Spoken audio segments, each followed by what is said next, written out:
Welcome to the Power Source Podcast. I'm really excited about today's episode because we're going to be talking about worship. My guest today is the founder of The Worship Life, and she's an international mentor and coach. Amber Peairs, welcome to the Power Source Podcast. Thank you, Jason. I'm so excited to be here. Thanks for having me. It is a pleasure to have you. You know, for those that are watching, her and I go way back. We first met in the mid-90s.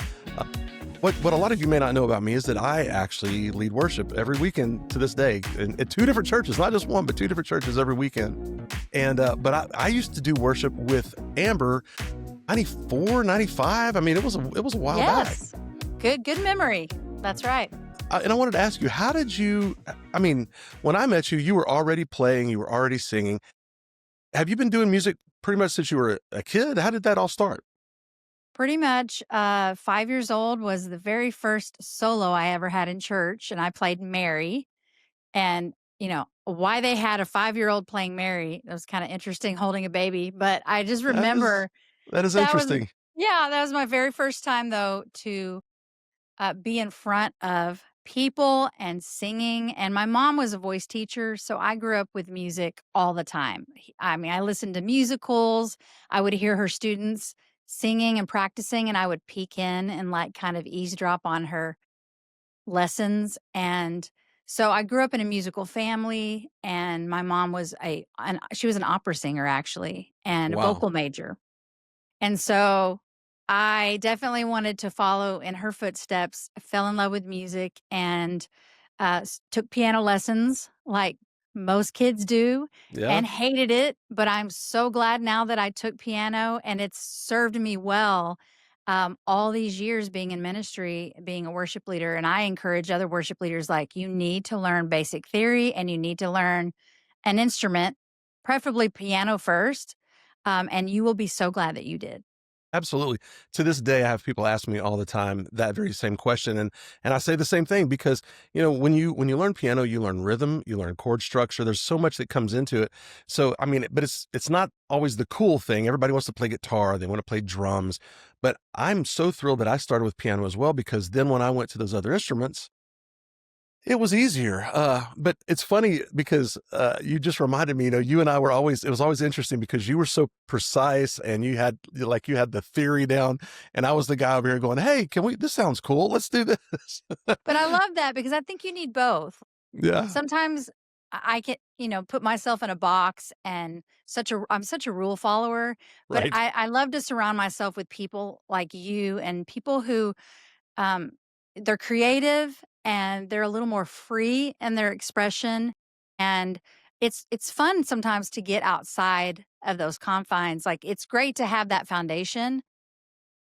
It's everything. Like, you need the theory, but I always tell people, when you really prepare and you know your stuff, then you have the freedom to just go for it. And you had some theory. I mean, you might not have gone to like theory class, but it's in your blood, and you grew up in the church, pastor's kid, and you just had the natural gift of all the, Jason's one of those ones that plays all the instruments, does all the things, and I just like, okay, I play piano and I sing. That's about it. But, he's drumming, playing guitar, and all the stuff. So, but I think it's really great to be a person of both. Like, you're creative and you're fun and expressive and curious and take risks musically, but also know enough, especially as a musician and a vocalist. Piano is great for learning harmonies. People who are struggling with harmony always say, learn piano, and then you can learn those 1, 3, 5. You can learn the number system, and it's awesome. I was thinking about this driving home tonight. I was thinking about how much that has changed over the last 30 years.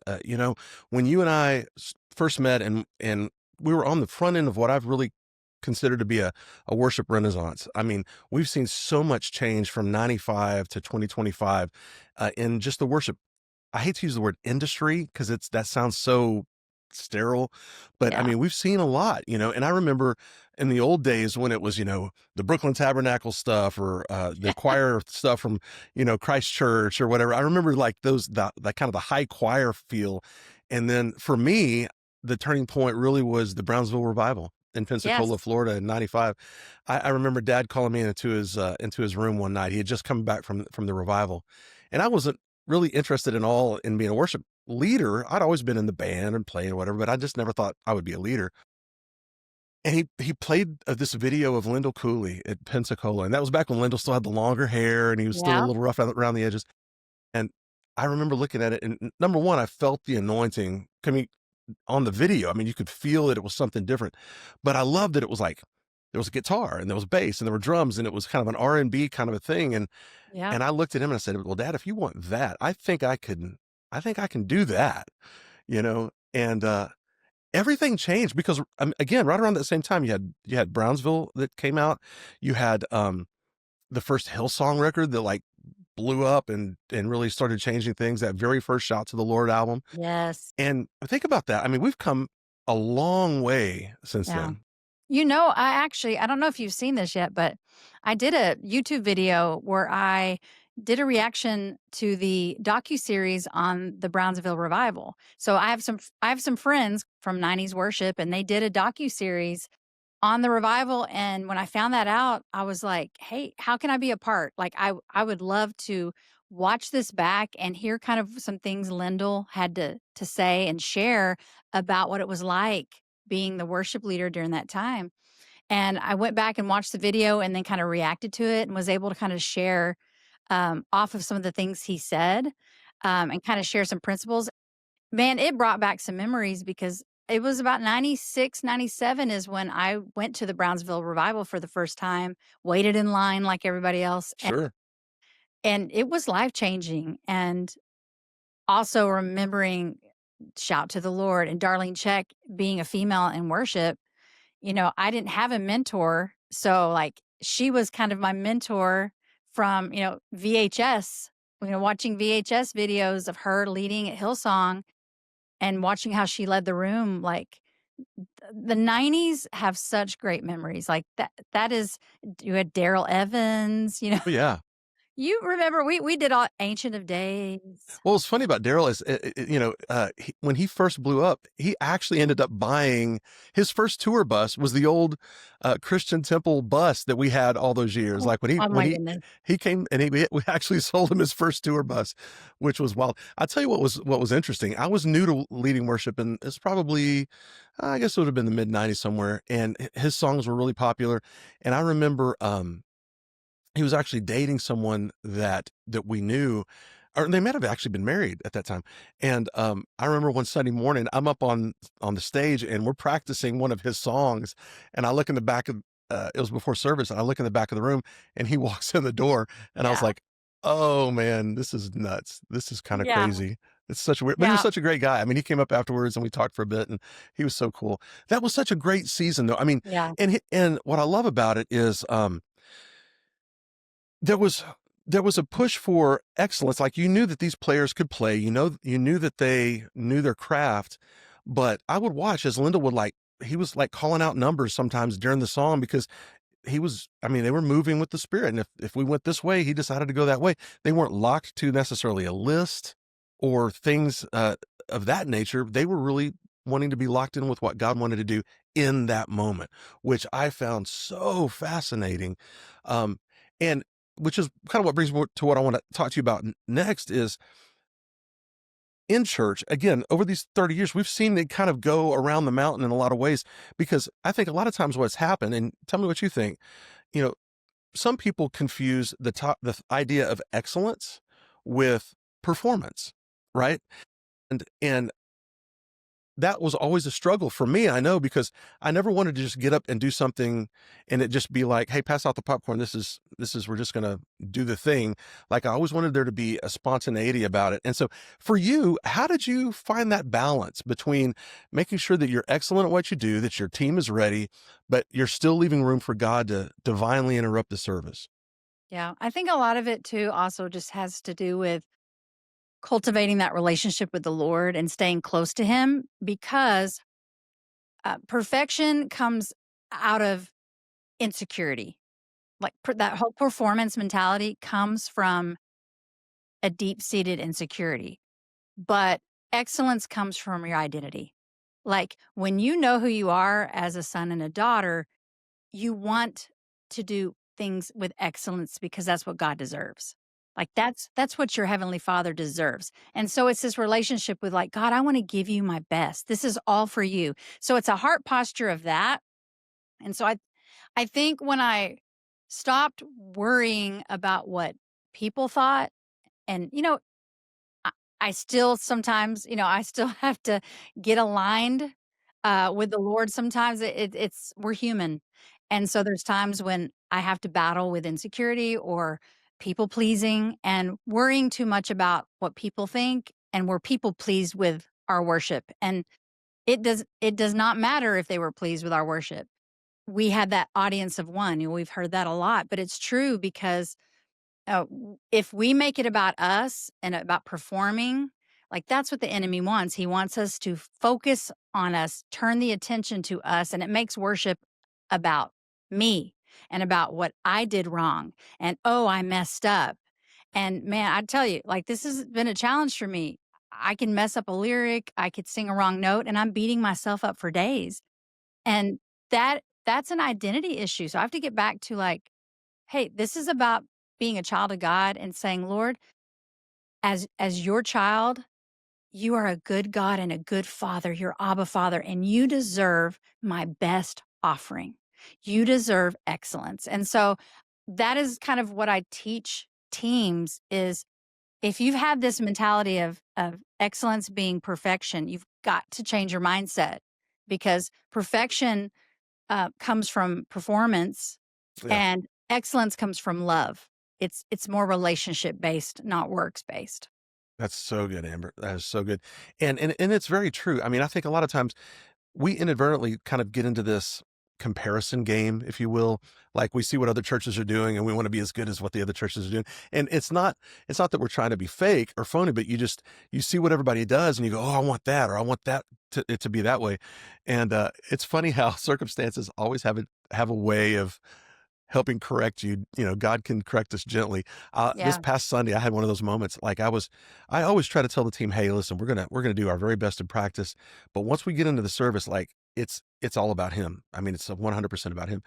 And we got into the service, and I can't even tell you how many mistakes that I made, and each one just compounded on one another. And I came off the stage, and I was so frustrated because I was like, why did I let those things bother me? I mean, but it's part of the thing, It's just part of the thing when you're leading Part of worship. growing. It's Yeah. part of growing, absolutely. Going back to the season that we did the '90s, we did the 2000s, and I mean, you've had quite the career as a worship leader. You spent time at Gateway Church for a number of years, and talk a little bit about what you've been doing in these last few decades. And in a minute, I want to talk about what you're doing now. Awesome. Yeah. So for the last 19 years, I was on staff at Gateway. And man, that was such a growing time for me, a time to really learn about leadership and how to develop teams. It's actually what stirred the passion for what I'm doing today, and just imparting all that I've learned in those 19 years at Gateway, and being able to also be in a position where I could implement new things.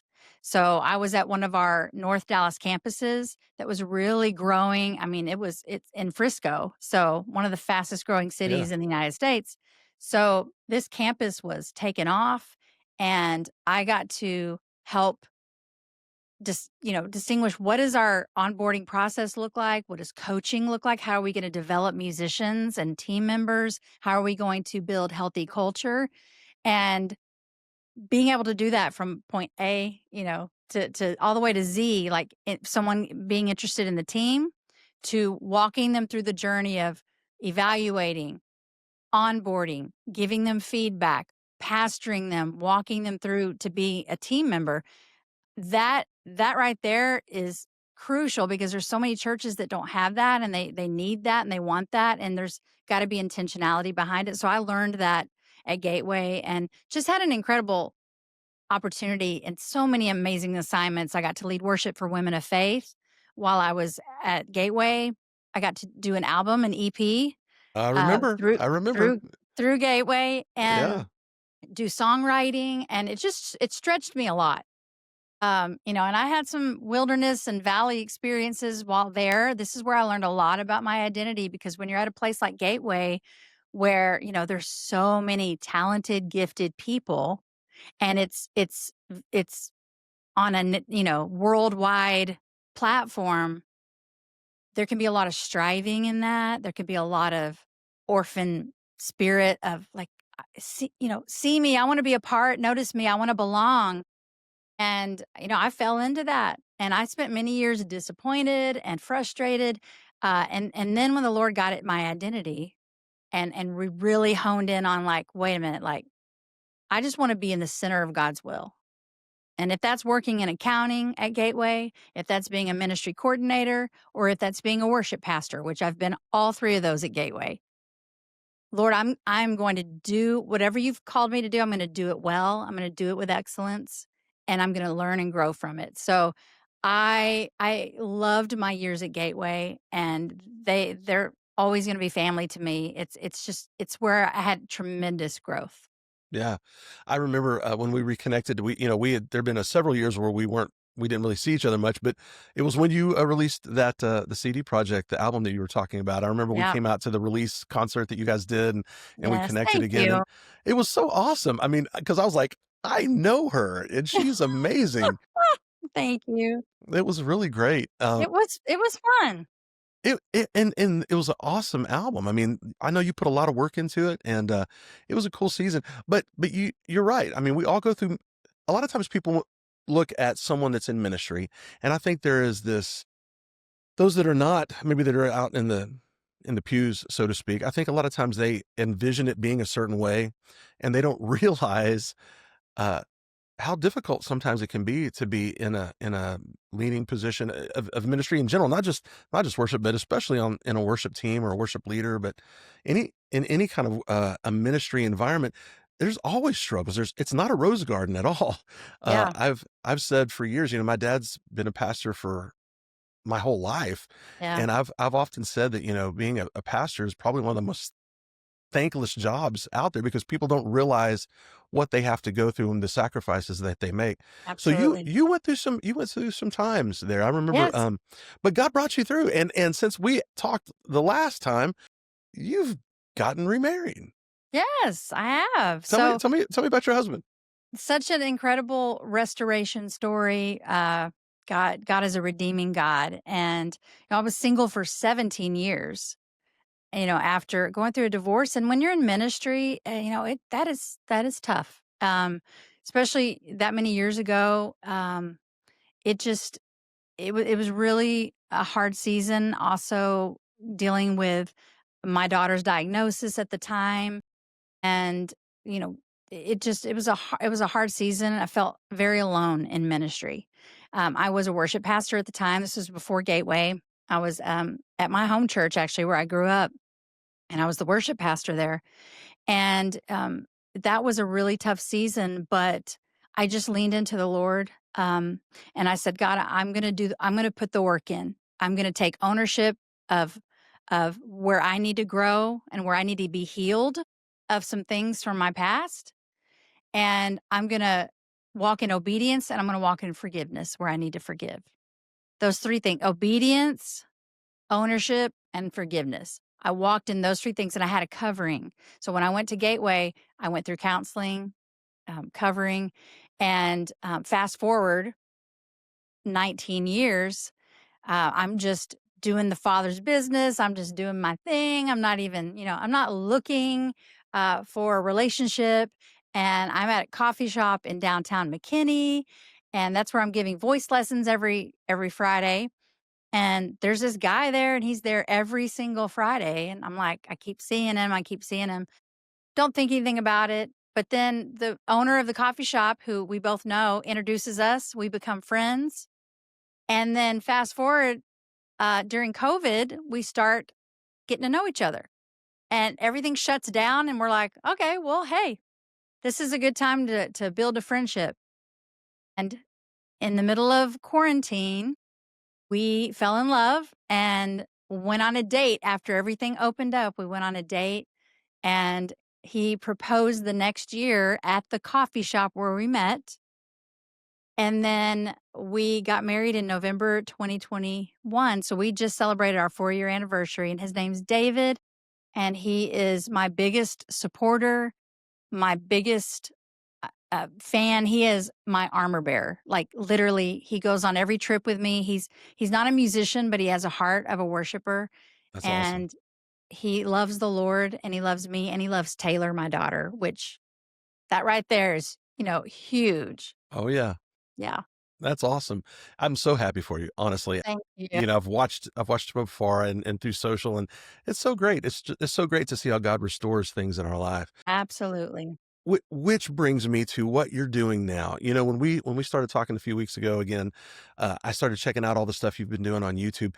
Tell me about your podcast and your website. Tell me all about what you're doing now and what you do to help other churches and people that are in worship ministry. Well, thank you. I started the worship life in 2023. So I had been doing workshops here and there while I was at Gateway. On my weekends off, I'd have a church, you know, here and there, see me at Gateway Conference, doing a workshop or talking during our training. And they'd say, "Are you available to come to our church?" So I would do workshops here and there. I would do some mission trips. And on those mission trips, I would pour into the worship team in that country. On the plane ride back, every time I'd be crying, I thought, "I wanna do this for the rest of my life." And I spent a few years doing that, crying every time I came back, and then I'd go back to my pastor job, and the Lord was just tugging at my heart, like, "You can stay in the comfortable and you can stay in the familiar, or you can step out and follow the calling that I have for you, the apostolic call to go and impart into churches and worship teams all over the world."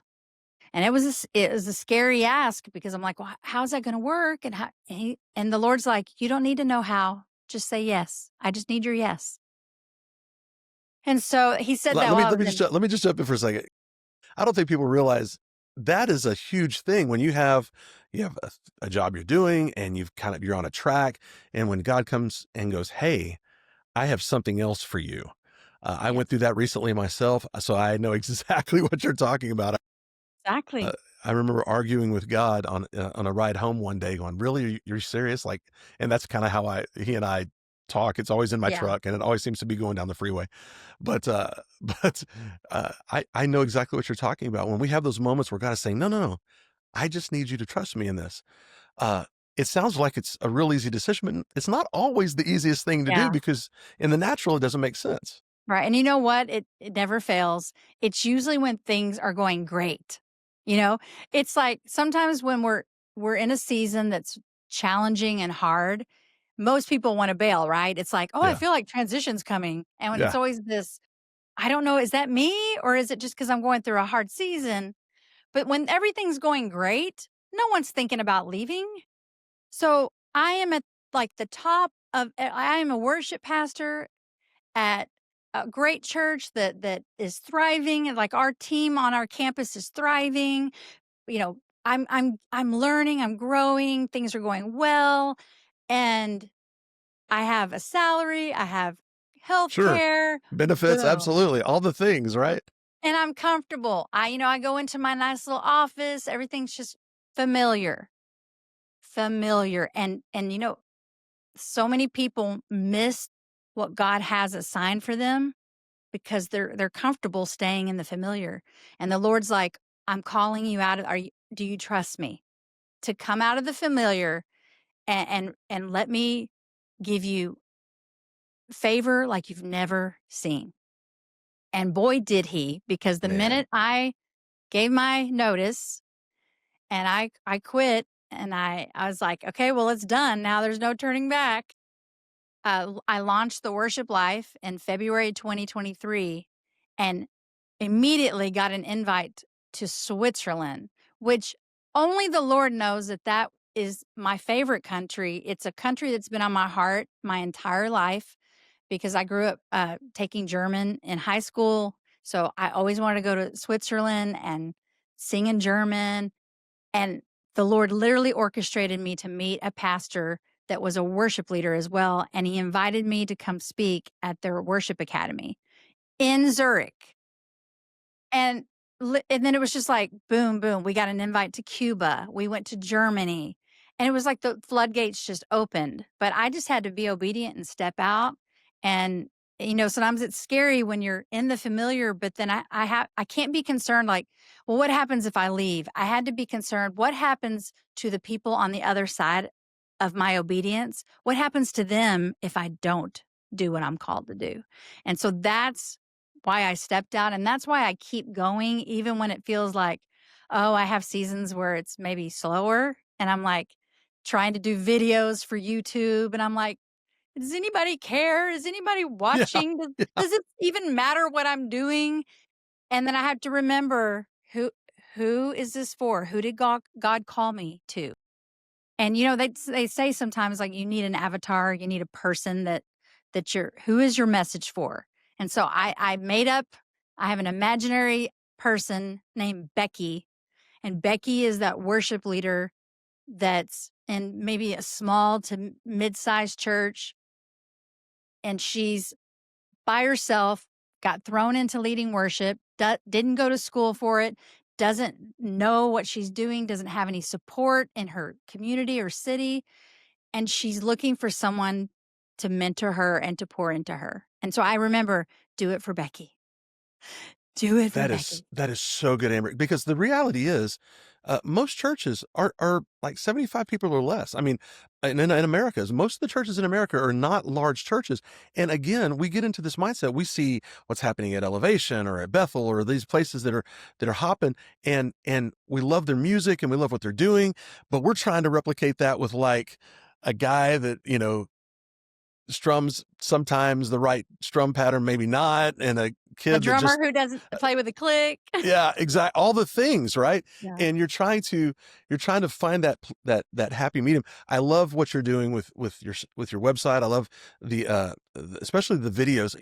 For those that are watching, you need to check out Amber's website because and the videos there on her YouTube channel because they're so practical. What I love about it is just practical things from vocal coaching to breathing. I mean, there's all kinds of cool stuff in there that I could spend hours watching those videos. And Thank it you. doesn't matter if you're a beginner or someone that's been doing this a long time.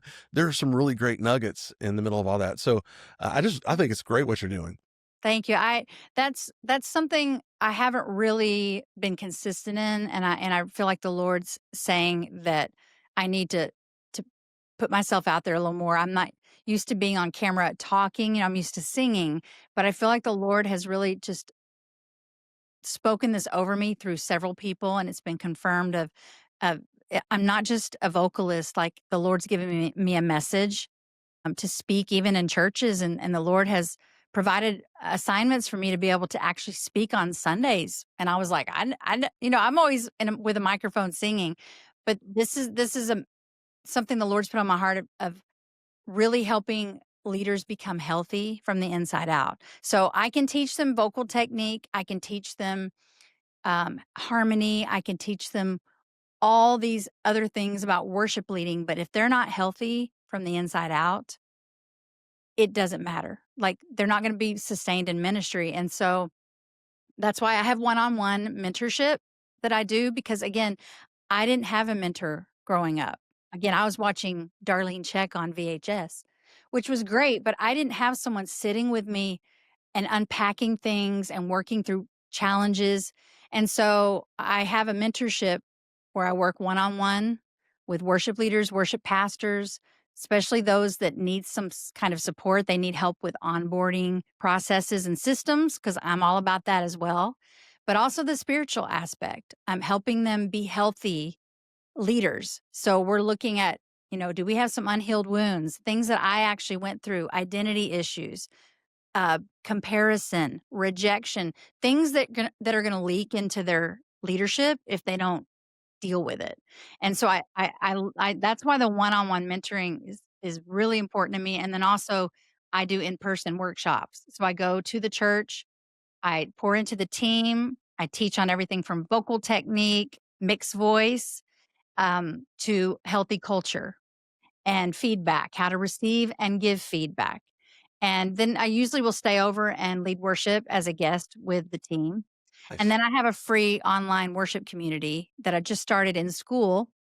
And that's been so fun, just seeing worship leaders from all over the world be in a community off of Facebook, and kind of it's more of a safe private community that's free, and they can come in there, ask questions. We have monthly calls and it's really fun. So those are the things I'm working on right now that the Lord's put before me. A podcast is in the future. I do videos and I do some podcasts with other people, but I don't have my own podcast yet, but I think the Okay. Worship Life podcast is coming. Well, So, it needs to, because I mean, there's so much stuff there. Yeah, and you've always been such an overachiever. For most people, it's like, oh, I just want to sing, but Amber's like, oh, I'm going to sing in German and in Spanish, and I'm going to sing in English. Yeah, and we're going to well, onboard people, and we're going to do all the things. I love it. yeah. I absolutely love it. Let, And let some me of ask those you this. well, some of those things weren't always by choice.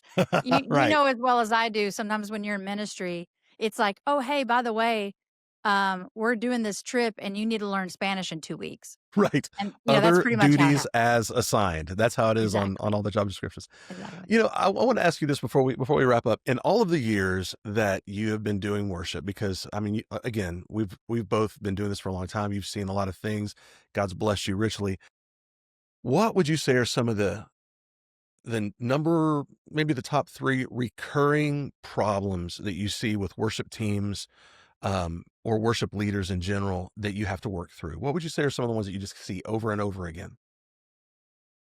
Um, Culture.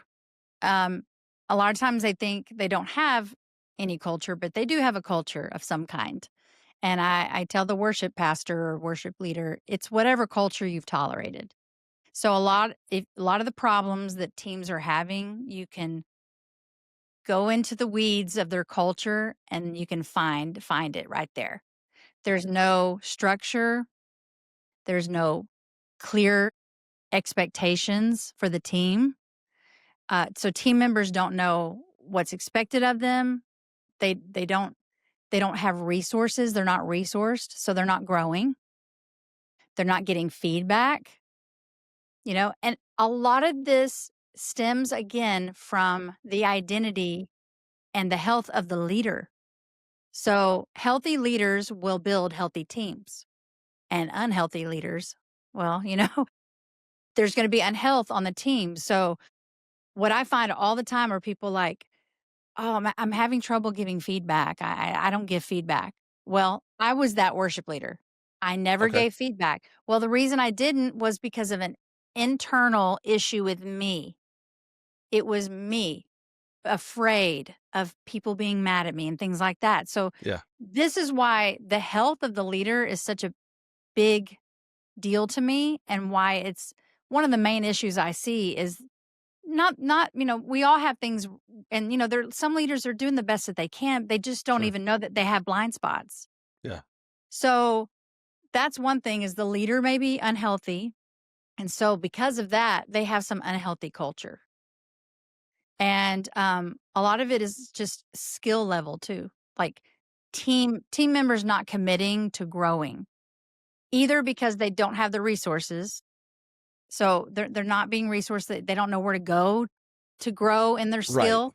Right, and that's the thing, because I mean, the resources are there now. I They I are. can't even believe the resources that are available right now that we didn't have back in the day. I mean, whether it be videos or websites, or I mean, there was one website I was on the other day where they had, like, you break down the worship song by, and you play a video and it would show you all the parts. They'd come in and sing the part when it needed to be sang. I mean, it was just beautiful how easy it was. And I showed it to my team and they were like, "That's great. Like, that's a Yeah. really great resource."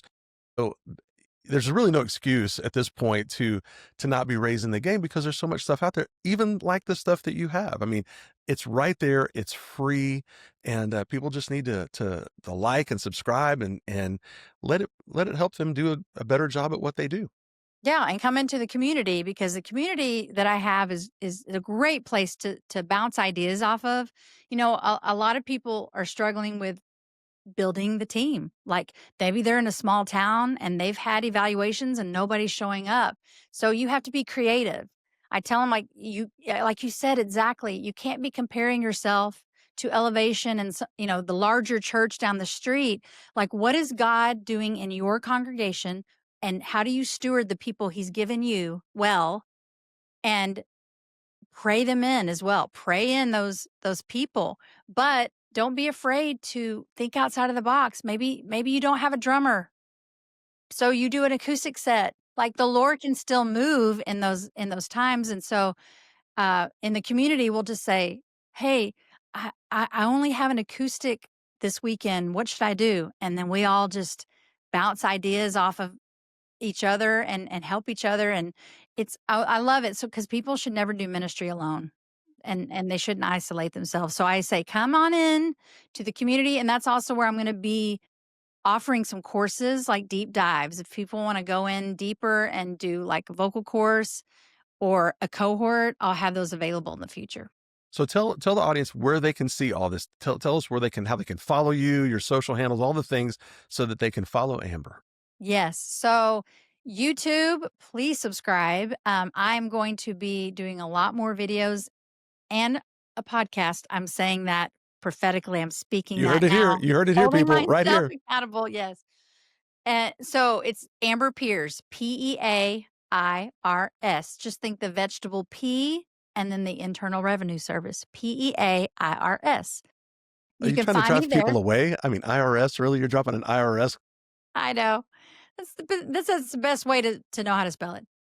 And then you go to YouTube, find me there. And then it's the same for my Instagram. I do a lot of content there, like memes and shorts not shorts, reels, and lots of content. I'm really active on my Instagram, and it's Amber Peairs, Peairs. And then if you go to theworshiplife.com, front page is where you can sign up for the free community through school. And that's the point of entry for everyone right there. That's where they're going to get information on mentoring, workshops, and get community and just a group of great people, like from all over the world.